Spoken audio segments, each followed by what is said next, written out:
Welcome. This is Chapter 4 of The Spiritual Combat and a Treatise on Peace of Soul by Dom Lorenzo Scupoli. The title of this chapter is How to Discover Whether We Distrust Ourselves and Place Our Confidence in God. The presumptuous man is convinced that he has acquired a distrust of himself and confidence in God.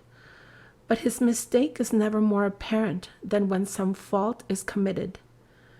For if he yields to anger and despairs of advancing in a way of virtue, it is evident that he placed his confidence in himself and not in God. The greater the anxiety and despondence, the greater is the certainty of his guilt.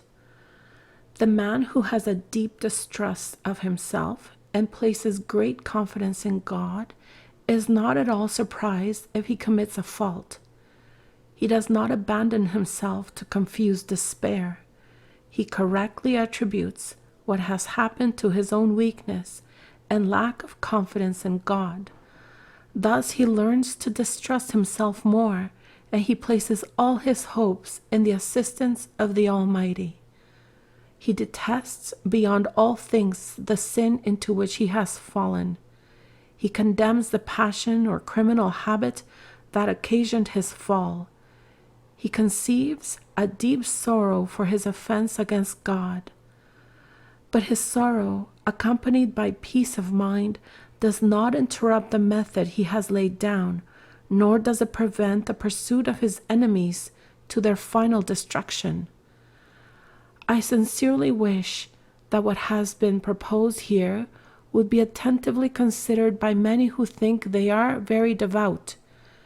Yet from the moment they commit a fault, they will not be pacified, but hurry away to their director, more to rid themselves of the distress arising from self-love than from any other motive.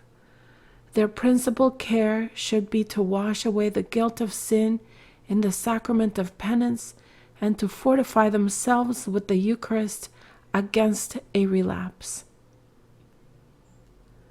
And so concludes Chapter 4 of The Spiritual Combat and a Treatise on Peace of Soul by Dom Lorenzo Scupoli.